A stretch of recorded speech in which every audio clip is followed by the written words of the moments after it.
Welcome back, creeps. Hi, everyone. Hope you're having a fucking fantastic Friday so far. How is everyone? You can't respond.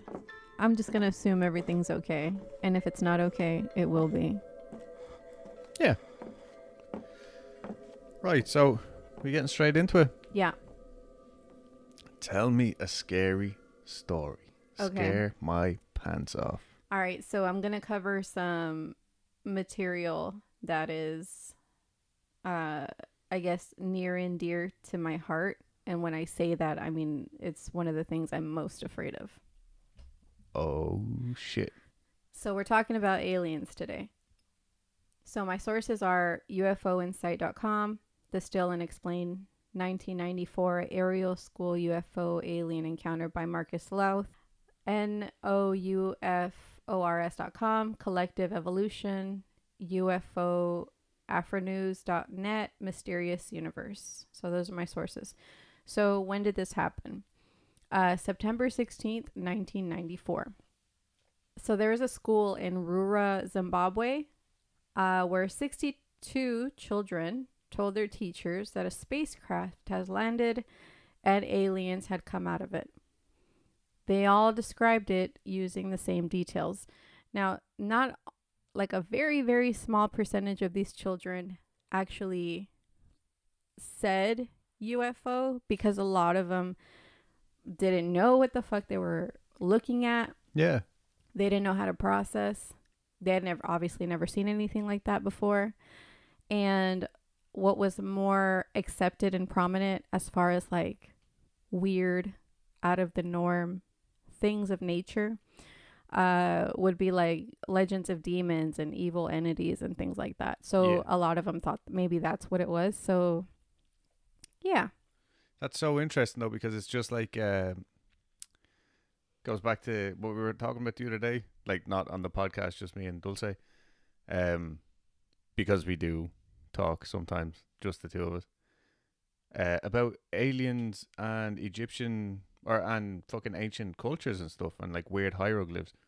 Yeah, we were talking about where the origin stories of Atlantis probably came from unidentified submerged objects or aliens that live in the water.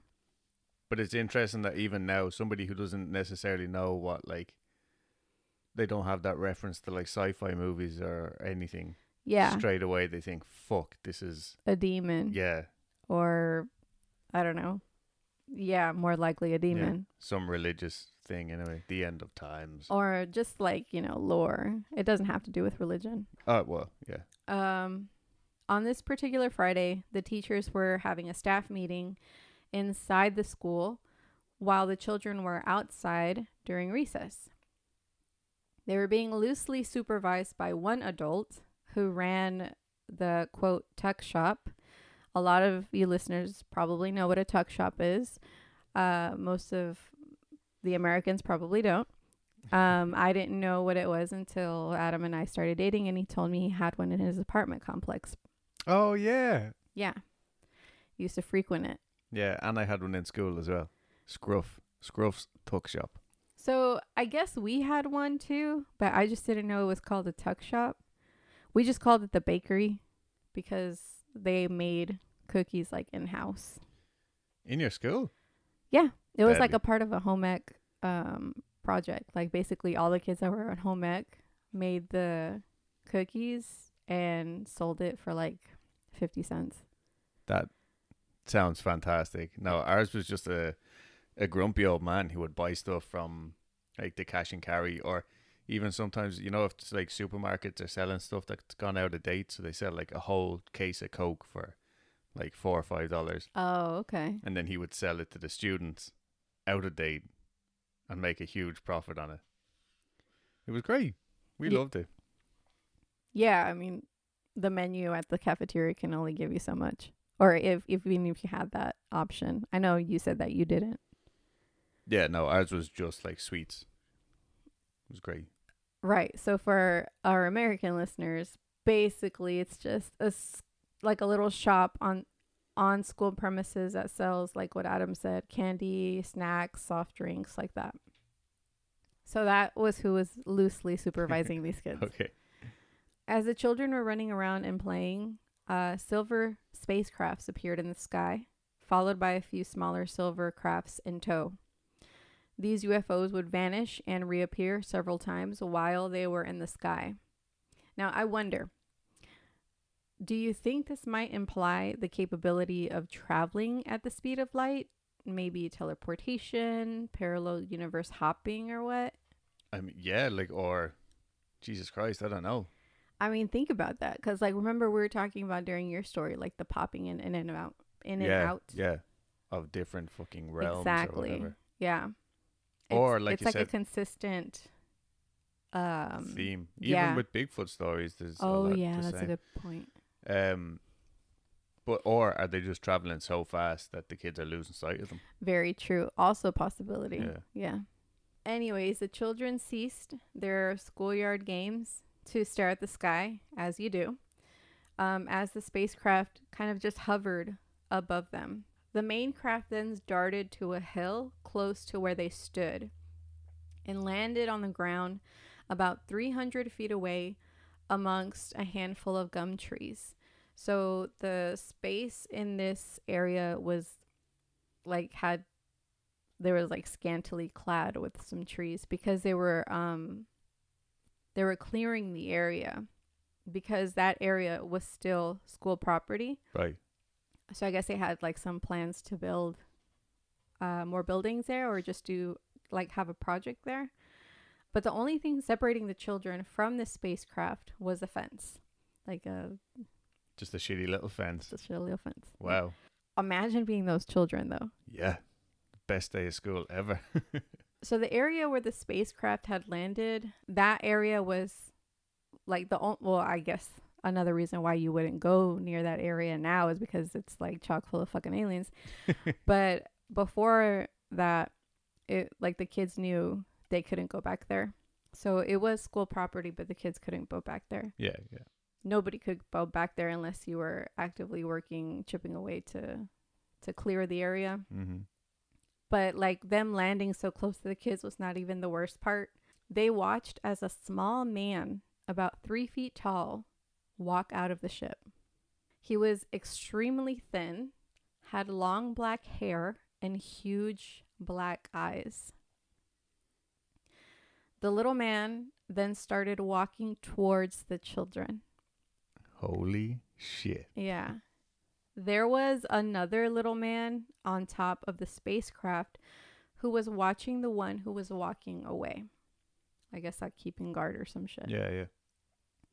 It's assumed that the kids made a noise, perhaps because they were fucking terrified. Yeah. But at that moment, the little man advancing towards them had just abruptly stopped. He stared at the kids for a while before turning around and heading back to the spaceship. The ship lifted off again and vanished, as did the other smaller ships. That's fucking nuts. Yeah. The aftermath of these poor kids is like a mixed bag of terrifying.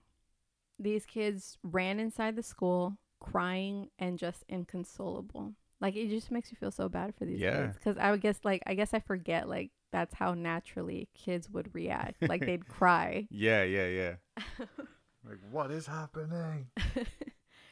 So the teachers naturally stopped the meeting and ran out to meet the children because all they fucking heard was screaming. Yeah. This is a quote from one of the teachers of the school. They came running up here in such a panic, and even if we staged it, they could have not all run up together like that. I guess it means even if they staged it. Yeah. They came up here like a living snake. We were in a staff meeting and we just heard them screaming and screaming. A child cannot make that up. Yeah, that would have to be like one huge mass coordinated fucking... If I was a teacher, I'd shit my pants. I'm like, oh my God, what the fuck just happened? If I seen the kids running, I'd just be like, I'm out. Some of them thought that what they saw were the demons of legends in the area. Oh, okay. Yeah, which would explain the screaming. Others describe having what would be like a telepathic communication with the little man that stared at them, therefore felt like they knew what they'd seen. So like a lot of these kids are processing this differently, Yeah. right? And but some of them do, and we'll get into that later, but they believe that while the little man was staring at them, they just kind of came into a knowledge of what these things were and what they were doing here. That's nuts. Yeah. So this is a quote from a second teacher from the school. I was very skeptical in the beginning as well. I believe that they had seen something, but I wasn't prepared to accept that it was anything supernatural. But I think the consistency of what's been going on indicates that it was more than I was prepared to admit in the beginning. So, how did the teachers react? They decided not to tell the parents. Of course, yeah, good. They knew, like, again, like the teachers were like, okay, I know you're fucking scared clearly, and you saw something that scared you. But I mean, just like anything else that scares a kid, you think it'll blow over and they'll be fine. So it was Friday, remember, and the kids ended up just going home for the weekend, and everything just went back as normal, I guess you would think. So the weekend came and passed, but once the school week began, the calls from the parents came pouring in because some of these kids just could not cope with what they saw, and they were still very scared. So the parents, they demanded to know what the fuck happened on Friday. We were told it's a non-uniform day, and then all of a sudden this. So the school made the decision to contact Cynthia Hind. So who is Cynthia Hind? Why was she the first that the school thought of? She was the MUFON representative of Zimbabwe and a field investigator since 1974. She had investigated before that, but she was the official representative as of 1974. Oh, okay. Wow. She was also a freelance writer, and before she was that, she received a BA in English and minored in psychology at Cape Town University in South Africa. Jesus Christ. So she's a pretty big deal in the UFO world. Yeah, yeah. She had written several journals and published books in Zimbabwe about UFOs, her investigations, and her findings. I'm going to leave a link that'll lead you to some of her work if you want to take a look at them, because you can still find it on the internet. But again, this was before like the age of internet. Her actual pamphlets, like they look like I guess scannings. Oh yeah. Of her journals and stuff, and they're really freaking good. Like they look legit. Yeah, it's literally it's like reading a journal about someone talking to, like, just basically investigations. I want to do a story on her and her cases because I'm very interested to learn how the Zimbabwe community views these kinds of subjects. Yeah. That would be really cool. Anyway, Cynthia Hind and Harvard psychologist Dr. John Mack interviewed the children and concluded that they were sound mind and that there was no sign of delusion or psychosis. Quickly, though, I just threw in that name, Dr. John Mack. But I'm going to explain who Dr. John Mack is. He was also an avid alien abductor researcher and a respected member of the UFO community. He also wrote books on aliens and abductions. On my notes, I wrote, he wrote books on the aliens. His works and beliefs led him to be ridiculed and scorned by his peers so much that his abilities to treat people in the medical sense was called into question. I mean, this is the danger with these kind of subjects. Oh, yeah, absolutely. Remember, he's a Harvard psychologist, and even then he was questioned. Yeah. You know?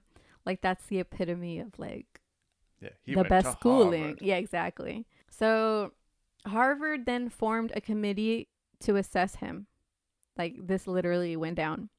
He recounts his memory of this. One of the deans at the Harvard Medical School handed me a letter that called for the establishment of a small committee to investigate my work on the alien abduction phenomena.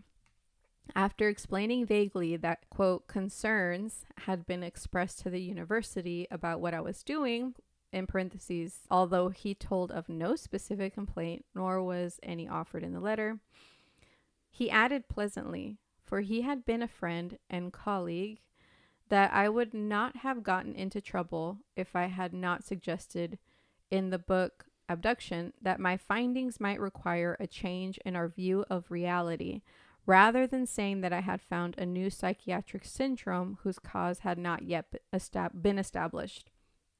Mack would later be found by the dean to be clear and free to, quote, study what he wishes and to state his opinions without impediment, end quote. He was good with some of, like, I guess the important ones. Important committee of Harvard, basically like his peers and his classmates were taking the piss out of him, you know, but like the people were like, all right, like let's fucking do this because everybody's fucking complaining about you and you'll be fine, trust me, you'll be fine. And he was. They cleared him, and everything was fine. Anyways, basically what I'm trying to say is he's a man who isn't afraid to stick to the facts, no matter how they contradict society's idea of normalcy. Yeah, well done. Yeah. Sticks to his guns. Exactly. Anyway, back to the story. They had a really good pair of people to handle this situation. All the details each child gave matched the others, and they all described what happened as a matter of fact, as you would a trip to the grocery store.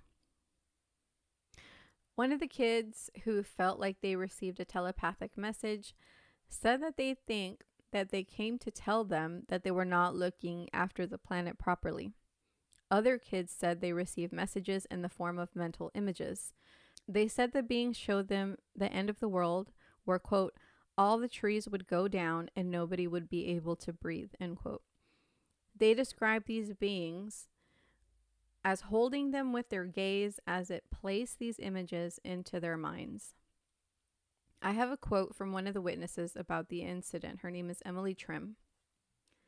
All I can tell you is that two beings were hopping along beside Lisa and I, and they were curious. They weren't touching the ground. They were almost like mimicking us. All of a sudden, they were in front of us. I described them as being about arm's reach, and we were frozen. Telepathic images started going across my face. Communication through the eyes, that's all I can really describe it as. It was just image after image after image. Those thoughts came from the man's eyes. One of the other girls standing beside me, she got more communication about the environment, and for me, mine was more technology uses and uses of technology. End quote. I think that's interesting because she describes seeing these things right next to her, right? Yeah. So I was going to be quick to be like, oh, well, you know what? Maybe like here's an inconsistency about this story, you know, because all these kids are saying that they were about 300 feet away, blah, blah, blah. And this girl is saying that they're right next to her. But the thing is, if these things can put images in your mind, why wouldn't it be able to give you this kind of experience to make you think that they are next to you instead of in front of you? You know what I mean? Yeah. I think it's interesting that she had this particular kind of experience, and basically because, like, and I'll read it again later, after this incident, she continued to have these types of experiences and see these kinds of things. So maybe it just depends on like how open the person is or something. Maybe. Or maybe that whatever that thing is found what it was looking for in her. Like there's tons of speculation that we can do here. One child claimed the alien figure had spoken into his mind that the human race should not be so, quote, technologed, end quote. Technologed. Yeah. So I think he kind of just inferred that we're using this kind of thing for the wrong reasons, or we're using it incorrectly, which again, I completely agree. Yeah, like we've gotten too big for our boots kind of thing. Yeah, it could be. Or maybe it just means that maybe we shouldn't focus on technology so much. Again, I agree on account of how desensitized some people can be. Yeah. It's important to note that these kids' ages range from 6 to 12 years old and had zero exposure to UFO cases or UFO encounters, and yet they describe things that were consistent with other UFO encounters that have been documented around the world. So just to add to their validity, right? Yeah. Also remember that at the time this happened, the internet was not vastly available as it is now. Of course, yeah. 1994, you said, right? Mm-hmm. As they interviewed the children, they noted their body language and behavior, and it was all consistent with someone who was telling the truth. Again, I reiterate, this is like the perfect match to have handled this case, because not just because of their experience in UFO investigations, but also because of their backgrounds, like their educations, like their medical fields, like they're into psychology. They study the human to see, okay, if they wanted to look for signs of lying, these would be the people to find it. Yeah. Also, during these interviews, the children went into more detail when it came to the little dude that came out of the spacecraft. One child said that the long black hair looked like that of a hippie, and that the form of the being was black and shadow-like. Another child described the beings as wearing tight-fitted clothing like that of a diver. They also remembered a noise before the aircraft approached. They described it as a scary flute noise. Yeah. I wonder what that is like. I don't know. I said it was scary, so. As far as the spaceship, the children would describe them as oblong with flashing lights in different colors. The ship itself was silver in color. Quote, "This thing, whatever it was beautiful. It had a circular shaped bright light as the leader, and behind it were tails of light in beautiful colors, green, orange, and yellow. It moved slowly and looked as if it was just above the house." I guess I meant the schoolhouse. "The amazing thing is that it moved absolutely silent." Hind and Mack reviewed drawings that some of these children had made based on what they'd witnessed, and the details were also very similar. I just don't think these kids are lying. Anyways, they also mentioned that after the spaceships left, the area where they landed was looked over by some people. They had mentioned some people showed up. They weren't very specific to who these people were. Okay. And they had heard from them that the grass where they'd said they'd seen the thing was blackened, singed, and just the area was very large. Like it was flattened. Yeah, where it had landed. Exactly. I think the scariest detail is that the kids also reported a sense that the entities wanted to take the children into the UFO. Whatever they had seen was the truth to them, and they weren't trying to be deceptive. According to Cynthia Hind and Dr. John Mack, they had both concluded that this was a genuine UFO encounter. Dun, dun, dun. Bum, bum, bum. Yeah. These poor kids, man. I just can't. Like, I'm having a hard time dealing with this kind of subject matter. I can't imagine them. 2 days before this happened, a group of 100 kids also saw spacecraft in the sky that was flying low enough that it piqued their interest, as it did not look like anything that they had ever seen. They were in their own schoolyard at Pier House School, 25 miles away from Ariel School, which is where all the shit went down. Yeah. At the same time, the radio system that the school buses use went out of service. Oh, wow. Another interesting fact, Cynthia Hind was also collecting several reports of not just UFO activity in the Ariel School. This is a mouthful. In the Ariel School area in the days leading to the sighting, but sightings of strange creatures as well. So, like, it's almost like all the shit was going down leading up to this big... Yeah, this was their big event. Mm-hmm. For example, in the days leading up to the Ariel School incident, a mother and her young son claimed to have witnessed a UFO in broad daylight. Perhaps the most unnerving of these sightings, though, came from a truck driver who claimed to have seen strange beings on the roadside one night while he was driving. Oh. So while all this was going down, parents and teachers weren't as receptive to the information and the claims that were circulating. One thing I want to discuss is what I find strange with this detail, because here's what I think. Why would you contact UFO investigators if you didn't believe what these children were saying? You see what I'm saying? Yeah. Why? But then I guess like, who else do you call? I don't know. When they were asked during a documentary around 18 months after the incident how they felt about people not believing them, aside from the expected answers of sad or being frustrated, one child would state that it makes you think it might not be true. The impact this experience left on some kids is sad in that they fear that they would, like, these things would come back to take them. Emily Trim, the girl I mentioned before, had said that since then she has had other experiences with similar entities that have the ability to alter her perception. That's what I mean. Okay. Like, she believes the same thing. Like, that they can alter her perception. Remember, we were literally just talking about it. Yeah. How the other kids saw them away from them, but she was like, oh, well, the way I saw it, they were right next to us. Yeah. You know?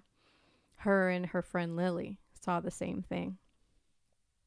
As adults, these kids now as adults, rather, none of these witnesses had gone back on their accounts. They know what they saw and they're sticking to it. Exactly. They insist on what happened that day was true. They're also happy that Cynthia Hind and John Mack got involved and, above all, believe them. Their story might have just been a blip in history, but they gathered so much information on the incident. And Dr. Mack risked his professional career in order to get the truth out there. And these witnesses are grateful for that. Yeah, absolutely. Wow. Yeah. So, like, if you wanted to look into it, there are videos of these children as they're being interviewed up on the internet on YouTube. So go ahead and check them out. Right on. Yeah. Have you? Yeah. Okay, cool. Like, they're in their little school uniforms and they're all huddled together, and Cynthia Hind is there just asking them questions about what they saw and stuff like that. But I mean, they're just kids, like, Just kids just describing something that they saw that day, and that's it. Yeah, but I don't know, like, you read these things and they're just stories, but when I saw these videos, it was just like my heart broke for them, you know, in a way, because I mean, sure, not like some of them actually were like, oh, you know, it was a really cool thing that happened, but some of these probably have trauma, like, yeah, absolutely. You know what I'm saying? Like, what is this fucking thing that just came down out of the sky? Exactly. And so, like, seeing their like little faces, and it just like breaks your heart. Well, it broke mine anyway. Well, I hope you're ready to rewatch these videos, because that's what we're doing for the afternoon. That was a great story.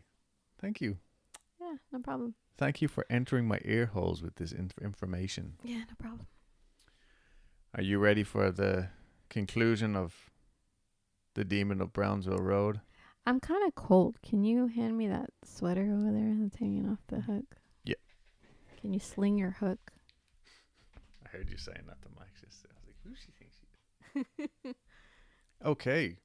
So by late January 2005, Father Ron tells Bob that in order to get the Vatican involved, or not even necessarily get the Vatican involved, but to get an exorcist involved in the case, they need to get third-party recommendations, or like third-party reports of the activity. So he gives them the website of a local paranormal investigation crew from Pennsylvania State University. Does that sound familiar to you? To get a third-party input? No, a paranormal investigation crew from Pennsylvania State University. What year was this? 2005. So is it that Penn State? It's that Penn State. Yeah. They brought them in? Yeah, so in That's case cool. This hasn't rung any of your bells, this is our big shot celebrity in the story. So the website was that of Penn State Paranormal Research Society. Yeah. That's right, creeps. The one and only Ryan Buell and his team, who would eventually go on to host Paranormal State, which ran for 6 seasons, But that wasn't until 2007. So at this point, he is still just a humble paranormal investigator. Is he not humble now? Oh, no. Oh, no? No, I don't know what he's doing now. Oh. I think the fame got the better of him. But I actually used to love this program. I remember watching Penn State when I don't know, when I first learned how to like download shows off websites and had them on a hard drive when I guess I was like 18 or 19. And it was a cool show. Anyway, Father Mike was not happy about their involvement at all. He wanted to keep it strictly within the church. He wanted no scientific recording of events, which I just thought was so strange. I was like, did he just want this to be like an ongoing case with no cure? Or did he think he could rid the house of this entity all on his own and just wanted to take all the credit for it? I don't know, but I did find it strange. Leading up to we're just going to call them PRS. So leading up to the PRS coming to investigate the entity, again, seeming to sense an attack coming perhaps, it started being noisy, like it sounded like there was furniture being moved, banging on the walls and all that shit. Charlie's gold crucifix disappeared while he was asleep, only to be found in his room later, bent and folded in half on itself. Oh, that's the one that kept doing that? It was Bobby's, I think, originally. So now it's happening to Charlie. Now it's happened to Charlie. Also, cold spots started to appear, which was totally new for the family, which again is another thing I find strange because it's such a common, like, haunted house thing, you know. Yeah, I feel cold right here. But when I thought about it, I was like, maybe this just reaffirms the fact that this thing was not human. You know, maybe cold spots are only attributed to human spirits. I don't know. Yeah, that's a good point. Maybe. The PRS group showed up late one Friday evening, like 11 o'clock. And Bob was really taken aback by the fact that they were literally a group of college kids with one older dude, Adam Bly, I think is this guy's name. But he did say that they acted super professional and that Ryan had a dramatic flair even without the camera presence. Interesting. Yeah. So they set up camp on the 3rd floor and told the family to go to bed. Obviously, you know, they got introduced and familiarized with the case or whatever. And the first night was uneventful, but interestingly enough, the group had a psychic who was supposed to attend and cancelled fairly last minute. Which again is another strange thing because, like, it's as if people just know to avoid the house. Like Father Ron. Or this psychic was just a fucking flake. I mean, yeah, maybe. She was in Gettysburg. I don't know where that is. Flaky Gettysburg. Flaky Gettysburg. I have heard it called that. In case our sound quality has changed, because I know that we are, you know, the epitome of professional sounding podcasters. It's just raining really heavy outside and it's lovely. On Saturday, the next day, the Saturday, when the group are talking with Bob, they tell him that Julie, their psychic, had informed them of a hidden space in the center of the house that needs to be uncovered. Bob knew just where to look. In the center of the house. In the center of the house. Can you guess where it is? Like the basement? No. Oh, no. Is it that closet thing? It's in the closet. Ah. So the back wall of this closet that goes like under the stairs. Yeah. You know, Bob had thought about it before. There is space under there that's not being used. Yeah. So Ryan says, let's fucking do this shit. Bob brings up the power tools. So that's the part where he was just like, he just noted that there was a little door there and he just covered it back up, right? No. Sorry, this is in the coat closet. Oh, so where was the other thing? That was up in the attic. Oh, they had like a storage space. There's like a lot of little nooks and crannies here. Yeah, but no, this one is like an English muffin, one would say. Okay, this one was completely sealed up. Like there was no access to it or whatever. Like Bob literally had to bring up his. Oh, so he didn't even know about it. He knew that there was space there, but it was never a room or accessible. Anyway, I'm picturing a perfect 80s montage with Bob, who, by the way, for some reason, I had been imagining as Dr. Phil. Like, not looking similar to him, like just Dr. Phil. The entire time I was reading this book, I pictured Dr. Phil. Anyway, picture Dr. Phil in a checkered shirt with safety glasses and a saber saw in the closet with all the coats and shit still in there, just going to town on the back wall, while Ryan Buell just stares approvingly from the doorway, all the while like, the heat is on, down, plays over it. I can see it. Yeah, right? Yeah. You sound really excited about it, so that's No, good. because I'm like really thinking hard about keeping this in my head so I can see him do it. Okay, so there's like plaster and dust and shit flying everywhere. I'm literally thinking about all that stuff hitting his bald head. And that's why I'm so quiet. It takes concentration to keep this in your head, you know, while you're telling this story. Just men being men. Anyway, turns out Psychic Julie was right, and there was a storage space type area behind the coat closet and under the stairs. But the measurements are 3 feet by 5 feet by 4 feet. It's not a huge amount of room, but enough for a demon's lair, perhaps. Oh, okay, so are they like tiny house people? Apparently, yeah. So this area was full of black coal dust because the coal room would have been directly underneath, I think, back in the day. And literally dust was the only thing that could penetrate this area, like through cracks in the floor. Okay. Otherwise, it was perfectly sealed off. Yeah. Ryan and his crewmate Adam, they're like the two lead guys from the group. Okay. They put on some masks and they take some flashlights and they go in there and they explore for an hour.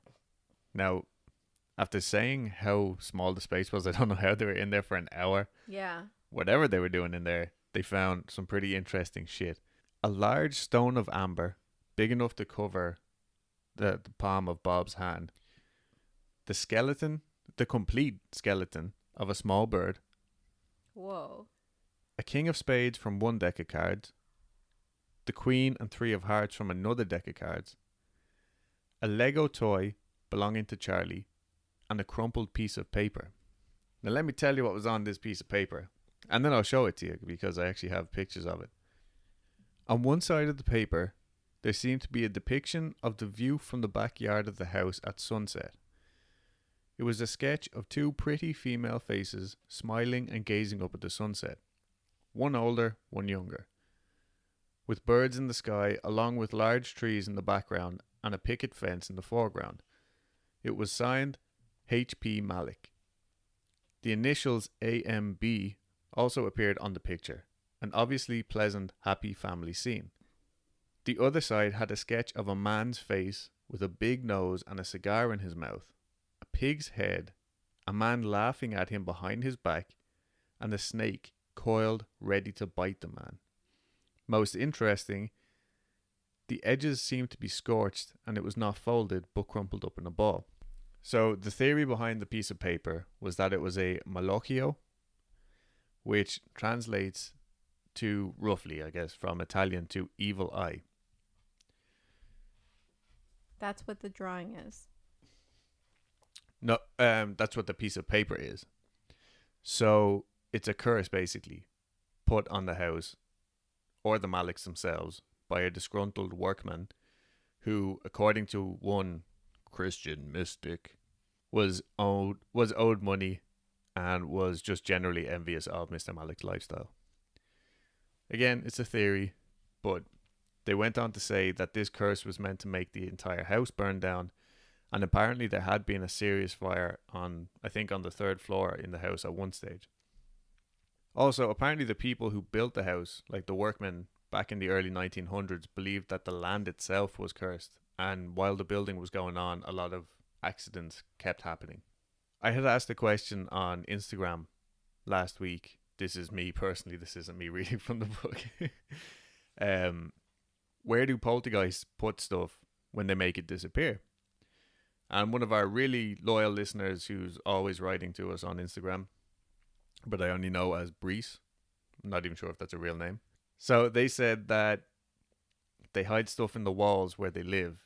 And I just thought, wow, like she really hit the nail on the head. Yeah. Because this is exactly what I was thinking of, like this little demon lair Yeah. where he seemed to be storing the stuff.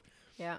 And then I was like, what about that remember the CD that like appeared out of thin air and was Yeah. launched at Bob Uh-huh. or Bobby rather? Uh-huh. Was that stored in this area until Oh. then? Like, you know what I mean? Yeah, do you think the next thing that he'd throw would be those Legos? Yeah, or was he like just saving them for? Yeah, like I know Legos hurt. Humans hate stepping on Legos. Absolutely, This yeah. one's I'm saving this one for last. Also, according to the book, amber is a really powerful like protective stone. So I wonder why I was in there. Well, was it taken from somebody who was trying to protect themselves? Oh. You know, anyway, it's all fucking, we're just guessing at this stage. That night, after they uncovered the demon lair, Bob took the PRS group out to dinner with the whole family, and they left the house empty with all the equipment like recording. And when they got back to the house, they all felt an extreme anger. Within minutes of arriving home, Father Ron called asking if everything was okay. He said, "I've been picking up extreme anger, cursing, and agitation emanating from your house." Shortly after this, one of the PRS crew got a call from Julie, their psychic, saying there are powerful feelings of anger coming from the house and that she was concerned for the safety of the team. So that night, Bob went to bed, but Lisa stayed up with the team this time. Around 4 a.m., the team and Lisa were in the first floor library for a prayer session. The PRS group were very Christian based, like in their protection and stuff. And Lisa said one of them went into a trance, one of the PRS group, and began to talk of the spirits of children being held captive in the house, along with the spirit of an old woman Bob believed was possibly his aunt, maybe, who had died in the house. That group member then said that several angels appeared and swept these captive spirits away, while the weakened, angry demon was forced to watch from a distance. Now, this does kind of correlate to some of what like Father Ron had been saying. You know, he said that although there is like so much bad in the house, that there is also an active positive force trying to help out, you know. This is Adam Bly's verbal account of that night. Ryan and 6 or 7 people were praying in Bob's library. We didn't know what was going on with the case at the time. Ryan had a camcorder on a tripod in the back corner of the room. This next part I don't talk about much in public, but after being exposed to this stuff for years, I've developed a lot of sensitivity.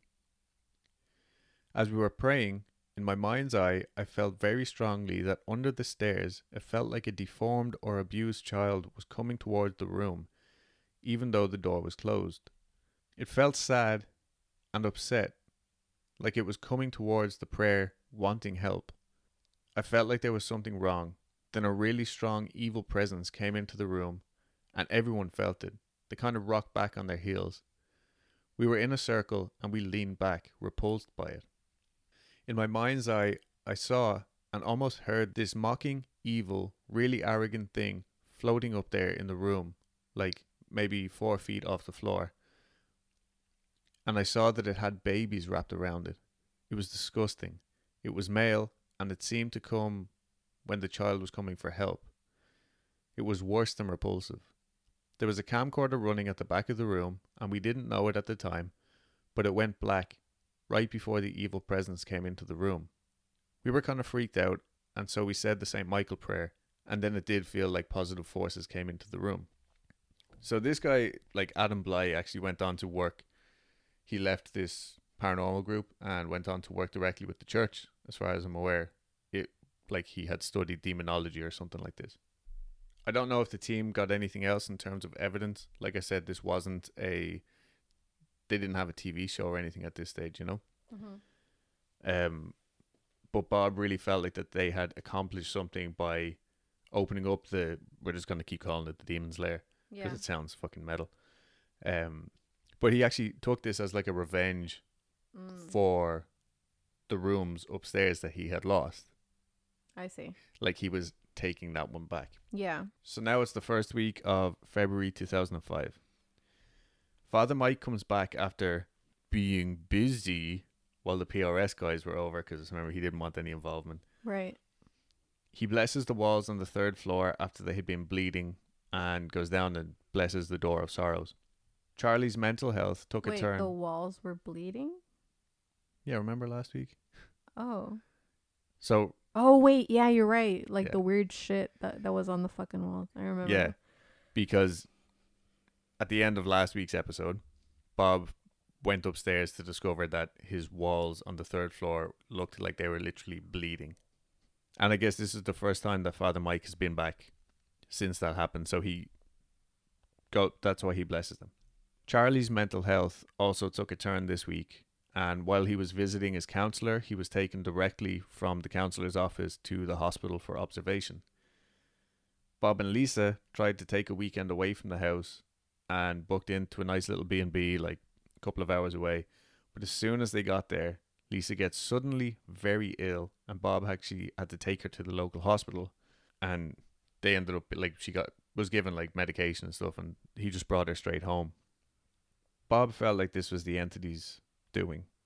So while Lisa was recuperating in bed, Bob decided to sort out the new room under the stairs, the demon's lair. He repaired the plaster and washed away all of the coal dust. Like literally just brought a bucket full of soap and water and a sponge, and he washed the walls and the floor. All this years and years of coal dust. But he said the entire time he was in there, he just felt this like unnatural anger. He said cleaning it definitely helped, but then the anger would like just wash over him again. The next week, Lisa actually has a phone call with Julie from the PRS, their psychic. Yeah. And she informs Lisa that everything that happened that week was directly due to the demon. During one of Father Ron's phone calls, he tells Bob that he's going to find the diamond ring somewhere in the house. This ring was given to Dr. M as payment from one of his patients, and under no circumstances is to be worn by anyone. Bob did eventually find the ring, like randomly on the third floor. He also found another ring later that was blue sapphire, and he just kept them both and like hid them away so nobody would put them on their fingers. Yeah. Father Ron also told Bob that if he hears moaning in the if he hears moaning in the room with the green wallpaper with the plants on it, because this is how he had to describe, remember he had never been to the house before. He just had these crazy descriptions. Anyway, he said this isn't a demon, and Bob is to tell this spirit to go towards the light, and this was the room where Bob's aunt had died. Oh. So he then tells them that he believes a worker died in an accident at the mill where the wood for the house was being cut, and that some of his blood splashed on the wood, and it's somewhere in the house. Jeez. But when Bob asks him, he's just like, I'll have to get back to you on that. But I was like, how much more can possibly go wrong like in this fucking house? Yeah. That was all one phone call, by the way. That's a lot to take in. Yeah. 21st of February was a Monday, but Bob has it down as a Friday. Boom. Fact checker. Me. I am the fact checker. All right. Bob was wrong. I actually have written fact checker extraordinaire, and took me a long time to figure out how to spell extraordinaire. Not proud of that. It's a reliance on spell check, or what is it? Autocorrect. Yeah. But anyway, he got his dates mixed up. I'm not saying that anything else is wrong or anything. I just felt like I won one over on there. I'm not petty or anything. I didn't know there was a competition. Yeah, apparently. So anyway, Friday night, around the 21st of February, PRS come over for another investigation after agreeing to a strict set of rules stating that they are purely there to document and in a scientific form. Like, the priests will deal with anything spiritual. All right. They have to be kept separate. This is because Father Mike was still throwing a hissy fit and still didn't think that this was a good idea, whereas Father Ron was like, whether you think it's a good idea or not, this is the process of how we get to the next step. Yeah. So this time around it was different. And again, here is Adam Bly's account of what happened on the first night, that Friday night. It was cold and snowing outside. We were talking on the third floor, but it felt oppressive and overwhelming. I walked outside with Ryan and Elfie, one of the girls in the class, to breathe. We walked for about 15 to 20 minutes, then lightning hit nearby, and everything went black except for the 4 streetlights around us. We felt like we needed to get back right away because something may have gone wrong. We returned to the apartment on the top floor and entered one of the crawl spaces of the back room, or off the back room. Ryan demanded that the demon say its name. My eyes were open, but I saw letters as if there was a piece of paper held in front of me. I saw S-A-T. The next letter was H. We left the crawl space, and when I got home, I looked for names, and it turns out that Sathi is a female demon. Then everyone was brainstorming about what do we do, what does it mean. I was very new to all of this, and hadn't had these strange images and impressions before. I thought maybe I should reflect on it. I went to the other room alone, sat on the floor, closed my eyes, meditated. I pictured the house, and I could see it. Underneath the lower part of the house, I saw faint, tattered souls, and then bigger things milling about, and they weren't good. Then one turned and looked at me. I opened my eyes and stood up, and I felt dizzy, so I went back into the other room. The others turned and asked me what's wrong. I stood there, and these scratches welted up and appeared on my forehead as they watched, and they were filmed. So literally, now obviously I haven't seen the footage, but these scratches, because being on the forehead as well, blood just started trickling down his face. Yeah. And it sounds pretty cool, honestly. But that's the first time that somebody was attacked outwardly, not while they were asleep. Yeah. Which I thought was pretty fucking crazy. That night while Bob slept, he had a really detailed nightmare, fueled by his anger and resentment towards Lisa and the money issues and shit. And he seems to think that this was a blatant psychological attack on him, possibly the first one. Mm-hmm. So Father Ron calls the Saturday afternoon, sounding worried. He said, "I can feel the tension coming from the house like a nuclear reactor ready to melt down. They should not have called upon the demon to tell them its name or to reveal itself. That was very dangerous. Please, all of you, be careful tonight." He also tells Bob that there's a member of PRS in a leather jacket who will become angry and possibly dangerous later in the night, and that there's a scissors sitting on the kitchen table right now, which he needs to hide. And as Bob was on the phone, he turned around and yeah, there was a scissors sitting there. So he takes it and he hides it. Yeah. There's no way he's running with those. Yeah, fuck that. After dinner, Father Mike led a prayer session for around 2 hours. Adam Bly of PRS, Bob, Lisa, and Kerry, remember the friend of the family, attended while Ryan tended to the crew. Again, Father Mike was not happy about this, but anyway. At 8 o'clock, they started a cleansing ritual. Now, I don't know if this is part of the prayer service or what, but while they were up on the 3rd floor doing this, Ryan was on the 2nd floor in the blue room where the Passion of the Christ was playing on a loop. Yeah.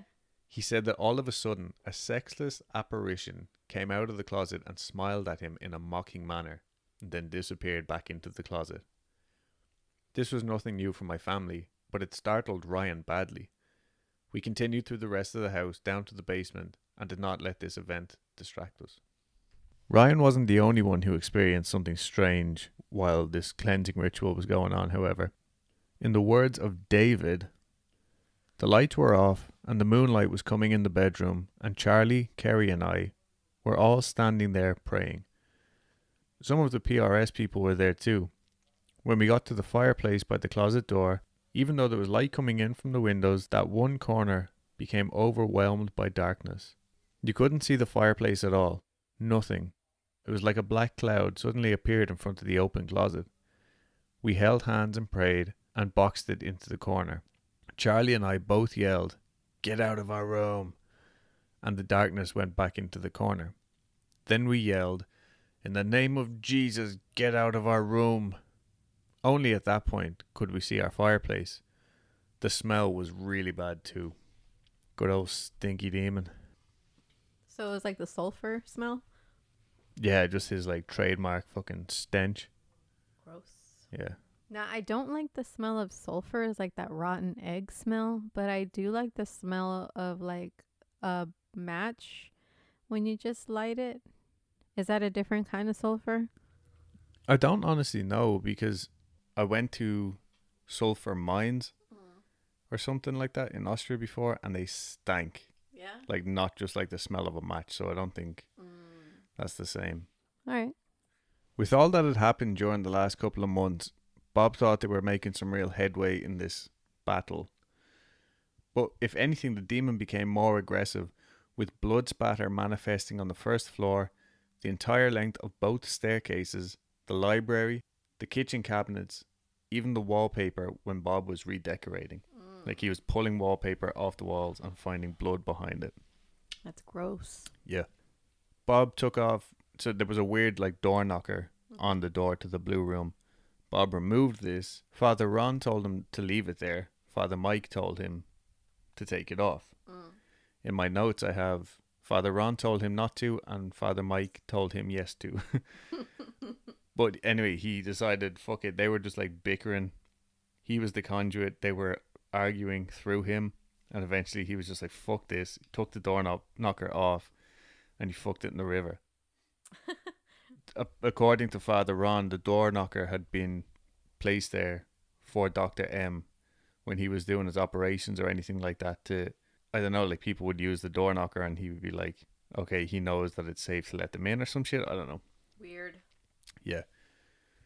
So later that same day, the same day that he gets rid of the door knocker, as Charlie went into the small bedroom to practice guitar, he discovered that the crucifix had been thrown off the wall and was lying face down in the middle of the floor. Where the crucifix had hung, there were drops of spattered blood running down the wall. As he sat there and played, he heard what sounded like nails being scratched across a blackboard. That night, as I was lying in bed, I was scratched on the leg so hard it woke me up. It felt as if I had been jabbed and scraped with a needle or sharp pin. This thing was moving around the house at will, displaying what seemed to be a temper tantrum. I could almost feel its frustration, which again convinced me that we had to push back and persevere. So, first week of March, they organised Father Mike to come over for another prayer session that weekend, and he says that his Christian mystic, Barb, is going to come too. As per usual, when they organise anything, the entity starts acting up in the days prior, like as if the entity is wise to the plans. This time, in the form of nightmares. Both Bob and Lisa were having really jarring nightmares in the lead up to this mass, and Lisa describes one recurring dream she was having. There was a large triangle in a square downstairs in the house, surrounded by black cloaked figures with candles chanting Moloch. It was terrifying, like a witch's coven. In the center was an extremely large being, draped in black, moving back and forth with a large sword. All of a sudden, the being plunges the sword into one of the other figures. That's when I woke up. This morning my knee felt as if it was on fire. She was trembling as she told me this. I looked at her knee, and there was in fact a small puncture wound. So Moloch, real quick. That means something, doesn't it? Yes. Traditionally, Moloch has been understood as referring to a Canaanite god. However, since 1935, scholars have debated whether the term instead refers to a type of sacrifice on the basis of a similar term used to mean sacrifice. In the Punic language. This second position has grown increasingly popular but remains contested. Since the medieval period, Moloch has often been portrayed as a bull-headed idol with outstretched hands over fire. This depiction takes the brief mentions of Moloch in the Bible and combines it with various sources, including ancient accounts of Carthaginian child sacrifice and the legend of the Minotaur. The Minotaur. So I took that directly from Wikipedia, but in the book it's referenced as like people literally putting children in the hands of this like golden statue or something over the fire for them just to burn and melt to death. That's the type of sacrifice that's being referred to here. Oh wow. Yeah, like it's really fucking hardcore. And the name Moloch came up when they were talking about the Molochio. And then he also compared it to the name Malik, which was the first owners of the house. Oh, yeah. So a lot of like, Zach Baggins-y kind of clutching at straws, but like, if true, it's big, It explains a lot, The night after the prayer session, Lisa is pushed over again at the bottom of the stairs, causing her to knock over a statue, which like fucking shatters on the ground. The next day, David is sitting in his bedroom playing video games when he sees the doorknob start to turn on its own. And then when he gets up to open the door, he finds that it's locked. And he's locked in his bedroom.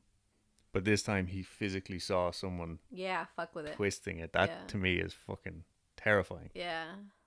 Bob says that by now these were futile attempts by the entity to scare them, and it was just no longer working. Like, this was just so old hat to them by now that nothing it was doing was lasting.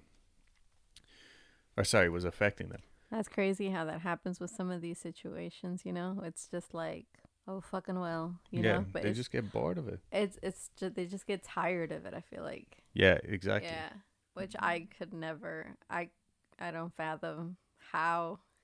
I don't know. I guess it comes with like being constantly scared. You're just like, eventually the fear wears off. You're just like, oh yeah, it's scary, but you're also fucking boring. Yeah. Or something. I don't know. So all of this stuff went on, and then all of a sudden, it was just quiet for weeks. Charlie had been attending a special boarding school that was, it said, equipped for kids who needed extra emotional support. Bobby was doing great. He had gotten his driver's license, kind of like got his life on track, and he had this new girlfriend who was a great influence on him, and had actually reclaimed the upstairs living room that Bob used to have to go up and like do his nightly fucking battle against the demon in. Yeah. Bobby was now living in there. That was his bedroom. David decided he was going to move into the blue room, just like out of the blue. He said, that's it, like, I'm going to move in here. This room isn't being used, and nothing was happening to him. He takes it back, and up until now, like, Bob still had the TV and DVD players playing The Passion of the Christ.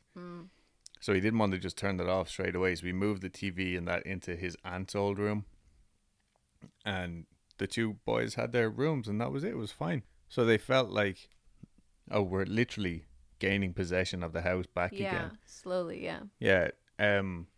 David also, at this point, he was in his final year in high school, and he had decided that he was going to join the Marines. So he was actually only in there for a couple of months before he had to go off and go to like boot camp and do whatever.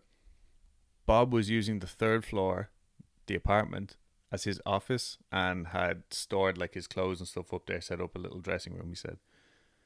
And while going through a box of his mother's possessions one night, he finds a card from the Vatican that he had received when he was a Cub Scout in 1963. So Bob's mom was the mother, the den mother or something. Oh, okay, yeah.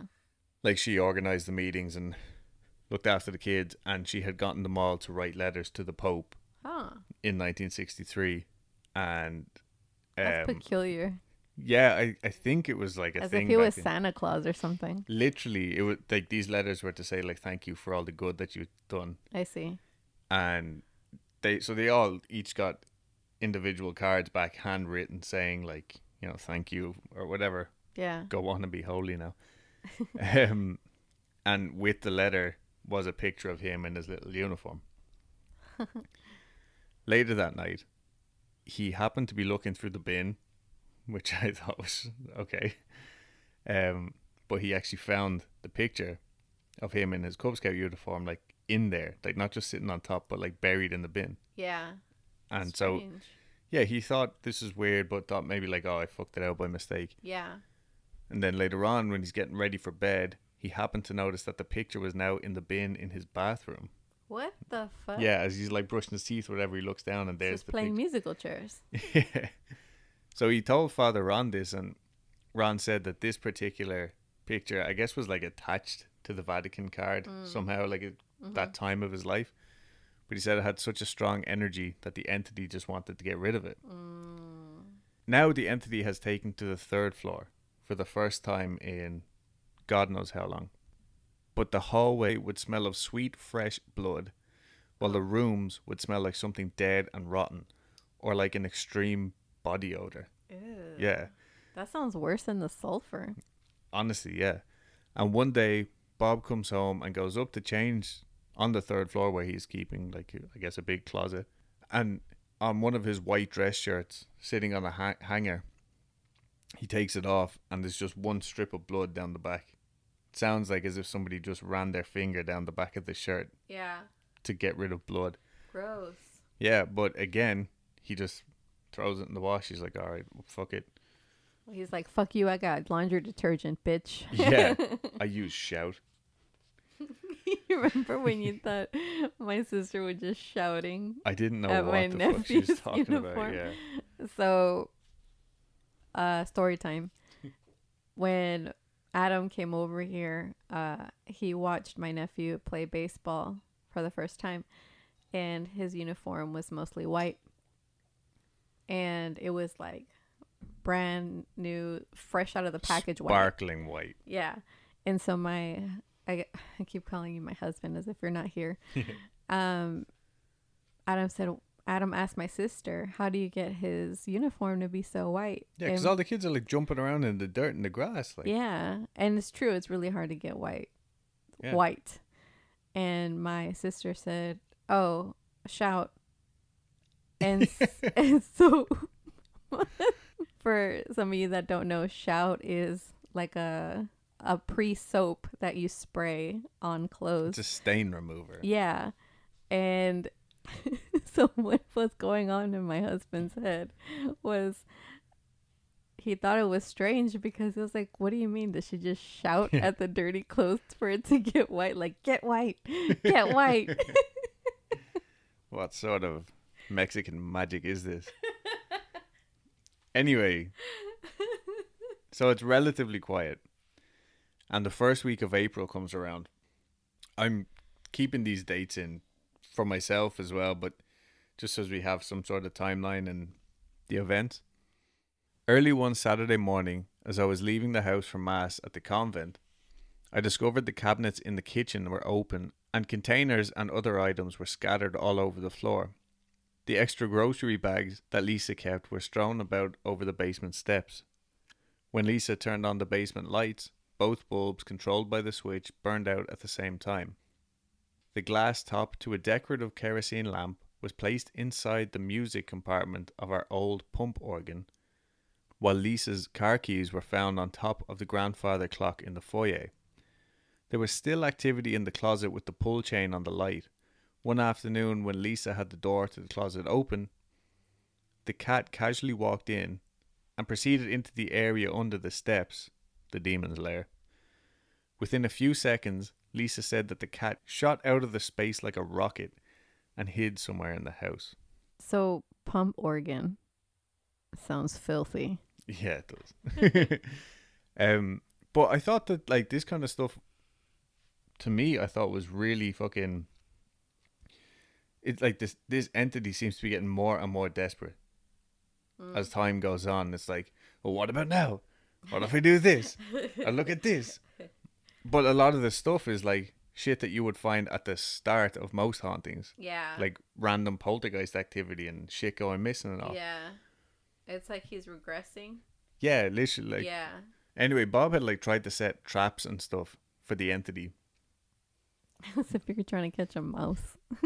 Literally. That's so crazy. He had like, I don't know where he got the idea for this. Was like he stripped 2 cables of insulation, so it had the bare wire, bare copper wire, like exposed in the space under the stairs, and he had 2 of them. So in theory, so the ghost could trip over it. No. Like he had power going through them. Oh. And in theory, if the ghost was to go there, it would close the circuit and like turn on a light or set off a buzzer or something. I don't fucking know. Either way, it didn't work. Lisa, in the end, had the bright idea of storing Christmas decorations in that room to piss off the entity. Christmas decorations? Yeah, because she was like, well, what if like these... What if he hates Christmas? It makes sense. Well, she was literally like, if we fill the room, it'll have nowhere to go. And if we fill it with something that we associate with such a positive time, and it worked. It seemed to work anyway. Oh shit. Yeah. Which, like fruitcake and shit. So one Saturday afternoon, Jessica calls Bob and asks him to come over to her house straight away. Remember, he had rented them a little duplex elsewhere. So he gets there, and there's fine streaks of what looked like blood had appeared on the wall of her staircase. Bob cleaned it with a towel carefully, placed the towel in a Ziploc bag, and then burned it later. She also reported seeing a black shadow out of the corner of her eye, and by the first week of June, everything seemed to have quietened down. And the family had just had a week's vacation together because David was going off to boot camp, so they were like, oh, everybody, let's go to this place in like Nantucket or something. And when they came back, they had a mass in the house. Everything was chill now. Like the dog, the cat, like sleeping through the night. They weren't like growling and staring at things randomly. Everything was like just fine. But Jessica and Colin, however, both have their legs pulled out from under them while walking down the stairs in their house. So Bob gets onto Father Ed and says, like, let's go over here, say mass in their house. And they do, and that clears it up completely. They never have any more experiences in that house. But the very next day, it's back in Bob's house. Literally like this fucking thing took a vacation to Jessica and Colin's house. What a fucking nuisance, man. Yeah. So since David was using the blue room, Bob had started to use the room where his aunt died for his morning and nightly prayers. But one night in late July, as I was praying, my heavy black rosary fell apart right in my hands. As I examined the pieces, I could see that the metal links were still closed and intact. In fact, I had to bend them open with pliers to put them back together again. The next night, as I went into the room to pray, I could not find Father Ron's printed prayers anywhere. Father Ron had given him specific prayers to say. I looked through the entire room and then checked the other bedrooms as well. I went back into the small room to start again and just noticed the corner of a piece of folded paper sticking out about half an inch from behind a picture on the wall.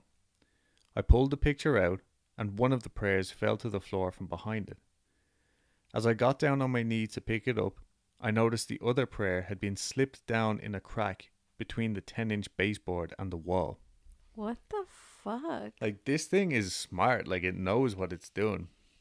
And it's just trying anything at this stage to stop them from being able to practice their faith. Bob had also put up a picture of the Pope on the wall on the third floor where the blood had shown up first. And a few days later, he comes back to find the picture face down on the floor outside of the room.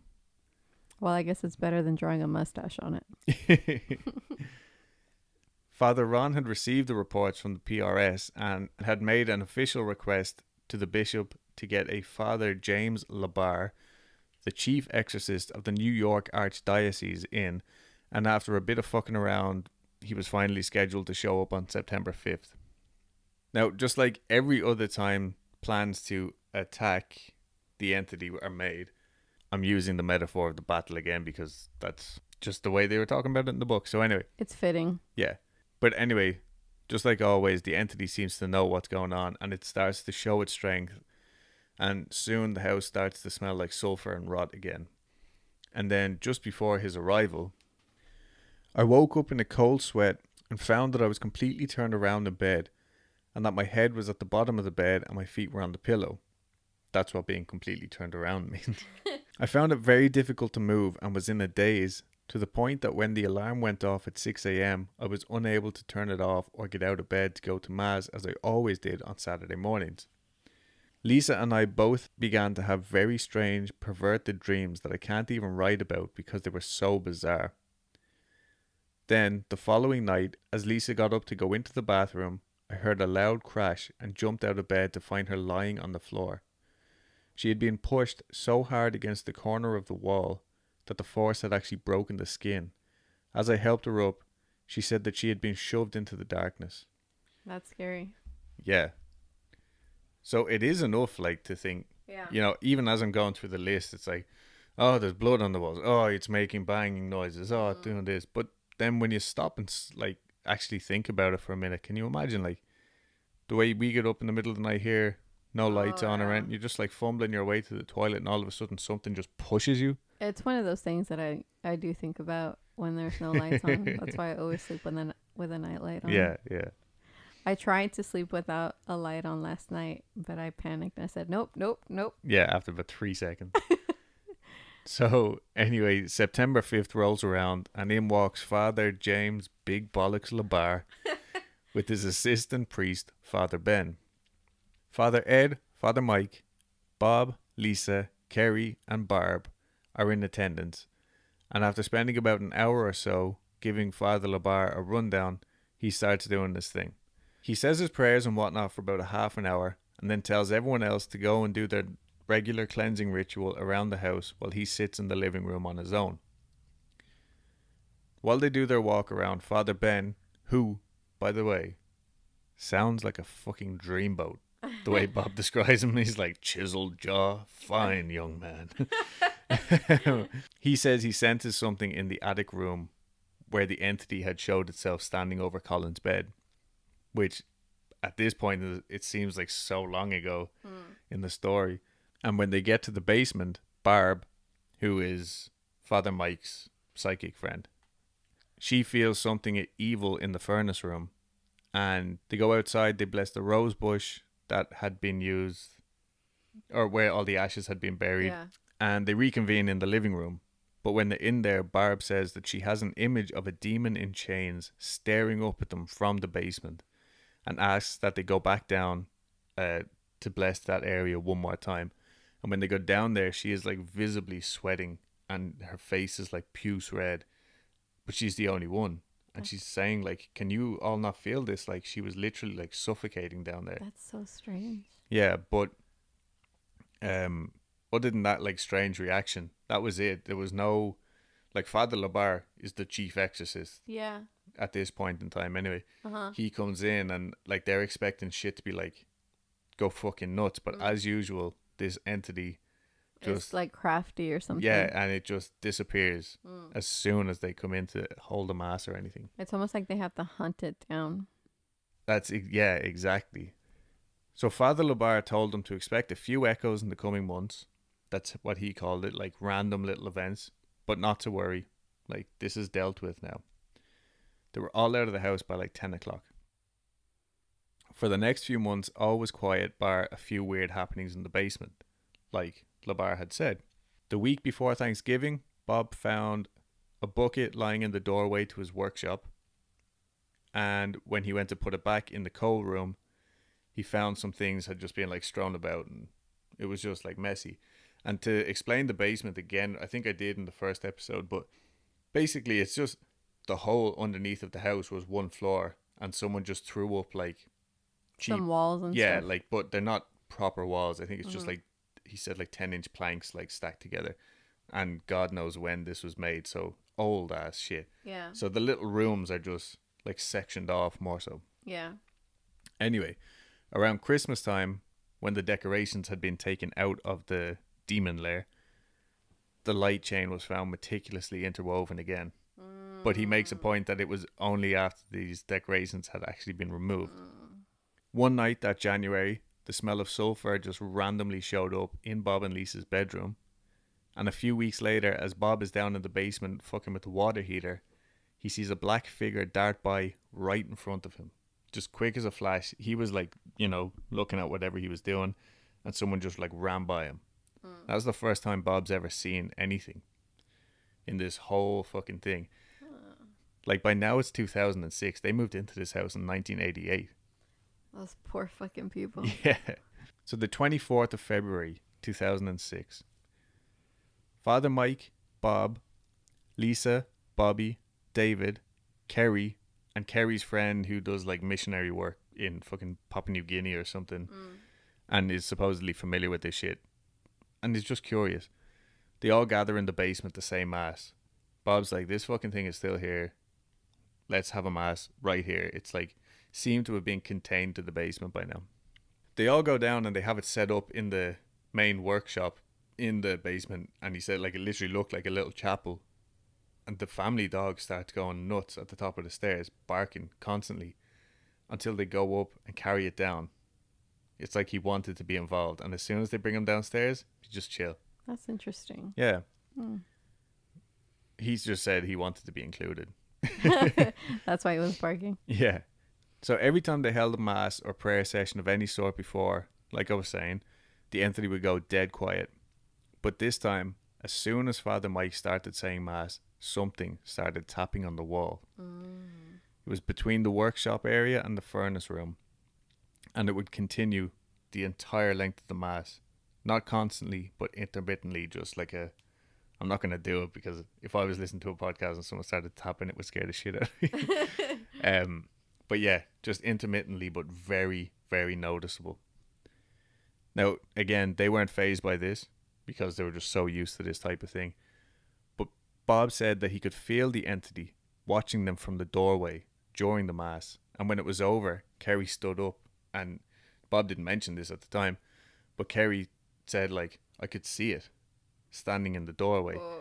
He said he had the same feeling, and when he looked over, he actually saw a dim, hazy outline of someone in the doorway watching them.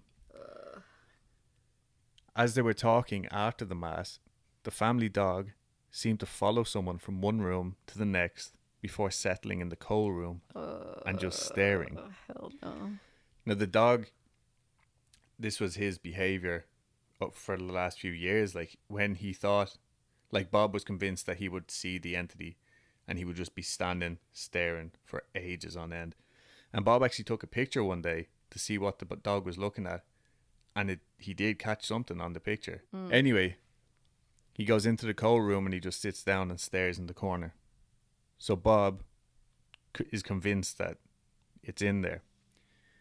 He calls Father Mike into the room, saying that Bob could actually see an extremely faint black smoky figure in the corner. They have it cornered. Father Mike comes in with crosses ablazing and all that, and they start saying their prayers in unison. Bob is continuously telling this thing to leave in the name of Jesus Christ, and they start to feel its energy dissipate. And Bob said it was getting harder and harder to actually see what he had first seen when he walked in. He actually described it as though it was melting into the floor. And that's it. What do you mean that's it? That was the last time. That was it. They won. After this session, no more. Wow. No more anything. This was the big finale. He said, like, he had almost wanted, a big fight to happen. But when it came down to it, it was just chipping away, as much as this entity was chipping away at them. Yeah.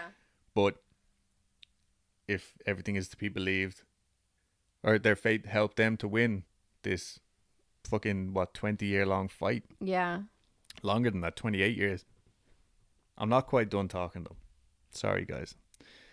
Bob had kept a journal.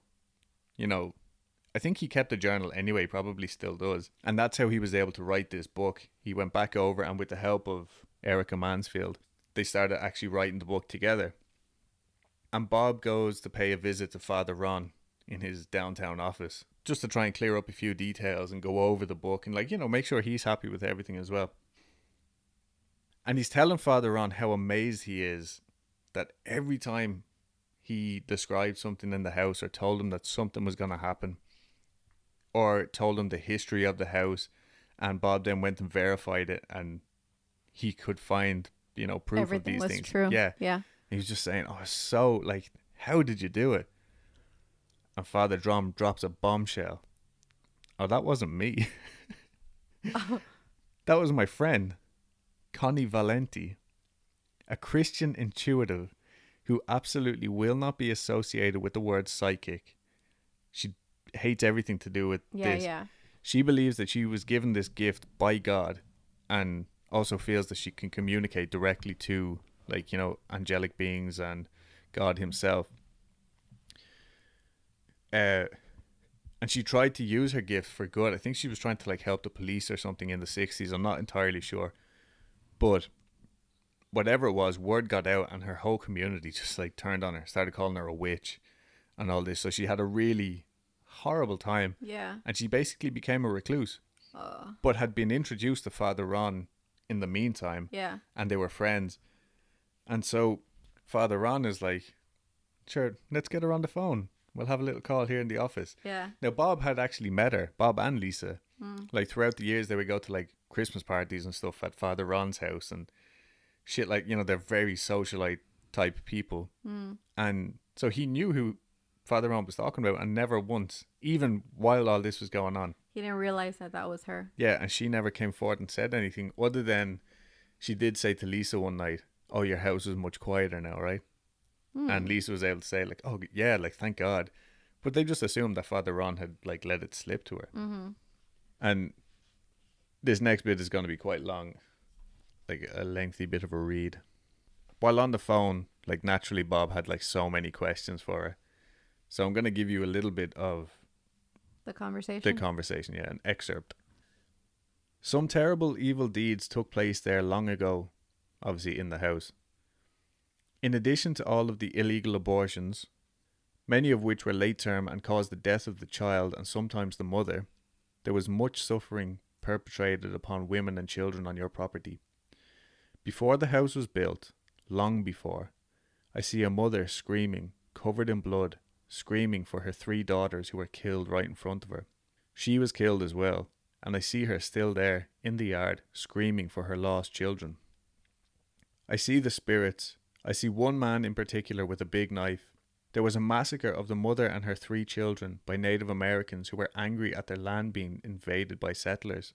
The husband wasn't there when it occurred. He came home to find this grisly scene. One of his daughters, the youngest one, lived until the next day but died from blood loss. He buried his family right there in the yard where it took place. He took a sapling tree and planted it over the graves as a memorial to them. The tree took nourishment from their bodies and today is a huge oak tree. Sometimes at night, when all is still and quiet, one can faintly hear the wails of this poor woman crying for her lost family. Jeez. So, now that he had that information, Bob actually went and looked through old military records of that time. Something to do with the military back in the day, I think. Okay. No, what's that war? What the, I don't know. Anyway, there was lots of, you know, cross references between the land because the land had just been sectioned up and there was a fort, like, close by, something like that. Anyway. What's that war? It could be any of them at this point. But he goes through them and just happens upon one letter that just makes a passing reference to the murder of the wife and 3 children of one Deliverance Brown at the hands of Native Americans. He then went and took divining rods. Is that what they're called? They're not dowsing rods? Dowsing rods, sorry, yeah. He then went and took dowsing rods to the area and they went nuts, apparently at the base of the tree. So then, convinced that these had worked, he hired Ground Penetrating Radar Systems Incorporated to come out and use their ground penetrating radar system on the area. And the results showed a man-made 11 by 6 foot disturbance at the base of the tree. According to the company's report, the findings were consistent with an excavated gravesite with what appears to be 4 people buried 4 to 5 feet below the ground. The mother and her 3 children, presumably. And there's more. I believe that the evil spirits associated with this massacre certainly could have remained attached to this plot of land, and their goal has been to destroy and terrorize young children. These demons were later further energized by a curse placed on the house when it was built, and then worked to cause the evil deeds that eventually took place in the house after it was built. In the Cranmer house and on the land, there was not only the demon spirit, but many captive human souls who remained as spirits or ghosts. On several occasions, she continued, Father and I would pray, and I would go into the house through my mind. I would see things from the past that happened there. Father and I would pray about it. I was concerned about your family, the children specifically. They don't understand. Little ones are more open to seeing evil and being hurt by it because they don't have the ability to shut their minds like adults do. Children can't. They're intellectually so innocent and vulnerable. The house was filled with departed children. There were also some spirits of their poor mothers as well, lamenting their lost children. A lot of terrible things happened in that house and on the land besides the deaths, and evil possessed the house as its own. The evil owned the house, and it emanated from the house. When Bob came to buy it, he was divinely prepared to eventually deal with the evil and all that it did and represented. He would not be run over by it, nor forced out by it. He had the strength and was going to confront it, and nothing was going to push him away. That's rare, because most people would have moved. When Bob asked why it was him that had to deal with this, Connie said, "You were killed in that house, and you were the one chosen to come back. But you should know that you were loved." She was a young girl under a lot of influences to make her situation go away. It was a different time. It wasn't that she didn't love you. She was forced into it due to the pressures of the time and the propriety. There were many young girls. I know all their stories. Some of the women who came in and out of your house were very tough. Some were very frightened. Some felt they had no choice. There were a lot of different energies in that house over the years. It's unbelievable. It fills the whole house up. They want their stories told. Out of nowhere, Bob turned around and said, "I'd like to know about the young woman with the long black hair." So Bob had never told anybody about this particular woman, but he had dreamt of her. Mm-hmm. And he had dreamt of her often. But he put it down to the demon, playing tricks on him. Mm-hmm. This kind of thing. Connie replied, "The woman with the white dress. Mm. She's beautiful, even gorgeous." Bob said he felt like he knew her. Her mind was way beyond her years, Connie said. She was very educated. She wanted a family, but accidentally got pregnant before she was married. She died at the foot of your stairs in the foyer. She was taken to a hospital, but it was too late. She had been sent to the doctor by a close friend of her family. He was a prominent Pittsburgh politician who possibly had her taken there to get the abortion. So, at this point, Father Ron had to interject and say, look, what Connie is saying goes totally against the Christian beliefs. He is saying that this is reincarnation. Yeah. Past life stuff. Yeah. And Connie agreed. She was like, I know it's totally against us, but this woman is the reason why Bob was called back to the house. Mm. This was his mother in a past life. Yeah. And was she the positive force that lived in the house? She is a positive force. Although she was kept there against her will, she also stayed there almost as a beacon to keep calling Bob back to the house. And she was the reason why Bob was chosen. He wouldn't leave. That makes a lot of sense. Yeah. Another really sad thing that she pointed out, she said not all of the disturbances were caused by this demon either. She said, again, there were so many spirits that were trapped in this house. And Bob said, I don't know how many times I was with my children on Christmas morning opening presents, and I would walk out of the room and the door would be ajar, or things would be thrown about down the steps, like someone was extremely sad or even angry that they couldn't participate. To which Connie replied, there were a lot of little children whose lives were snuffed out, and they were watching. Aww. Yeah, so that was it. Yeah. Bob commissioned a painting of the woman in white, and it still hangs in the house to this day. That's interesting. Yeah, but since that final mass in 2006, there has been absolutely zero activity. Now, Bob, being a man of maybe not science but proof, the way he would set up his little experiments, or the way that he got this ground penetrating company in to search the place out, he also managed to send a sample of the blood off of the walls to a lab. Good. Yeah. How'd that go? They concluded that it was not real blood. The mysterious substance contained mildew, spores, and some skin cells, but it was also not any type of mold or natural growth. They're saying that we don't have any explanation for it, but it's also not human blood. So it's still a mystery, but the fact that he got it analyzed and they sent it back with basically an unknown, I thought was worth mentioning. So it was just some mysterious fucking liquid. ooze. Yeah. And that stuff it had and was probably just picked up from whatever was on the wall. Yeah, exactly. I yeah. see. So September 2019. Mm. Bob and Lisa have parted ways. I don't know what happened. I'm not sure. I couldn't find any obituaries or anything. I think they just split up in 2018. Uh-huh. But Bob and his new business partner, Claire, have opened up the house as a B&B where you can stay, possibly not right now, but maybe after the apocalypse. It was operating anyway.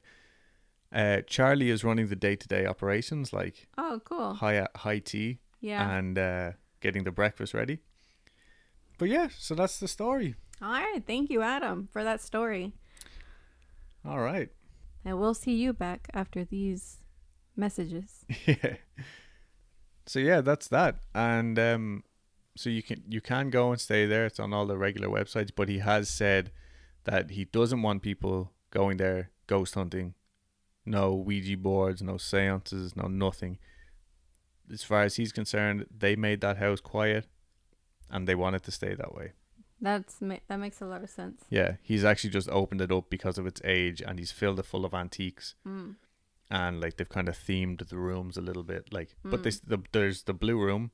Like I'll show you the website. I wonder if they have an now. irrigation room. No. But yeah. It's an Office reference for you guys. So there you go, The Demon of Brownsville Road. All right. From start to finish. Now you basically don't have to buy the book, Yeah. but hope you all enjoyed it. And let us know what you think of the longer stories. Like, do you want more series like this, or do you want us to just keep little short, sharp shocks to the system? Yeah. And yeah. All right. All right. So I guess that's it. That's another longer episode. Don't forget that if you're going to leave us some lovely reviews on iTunes, send us DMs of said reviews and your address, and we'll send you out a nice, lovely sticker in the post. If a sticker isn't enough for you, if you want like a t-shirt or a hoodie or a notebook or a pillow, or head to Redbubble. Yeah, go to our Redbubble or just Weekly go to Creep. Yeah, search Redbubble. search Weekly Creep on Redbubble. Find us on Instagram, reach out. We love having a chat, which is all. We're on Twitter and Facebook. I lied last week when I said I would have a Facebook page ready, because I don't. I tried. It's a fucking shit show. I don't know how to work it. Okay. feel Well, like we such just an old won't be man. on Facebook then. Probably not. But if you want to set up a Facebook for us, by all means, work away. Yeah, do it and then we can join. Yeah. Yeah, and I think that's about it. Yeah. Thank you guys for listening. Yeah, thanks for listening. And next week we'll have something totally different. Yeah, completely different. Or we might have to revisit this and see what I got wrong. All right, guys. Thank you very much. And see you next week. Bye. Bye. Like a nuclear... Nuclear. It's pronounced nuclear. Mercury. Mercury. He said, I can feel tension coming from the house like a nuclear Fuck. He said, I can feel the tension coming from the house like a nuclear... You're having one.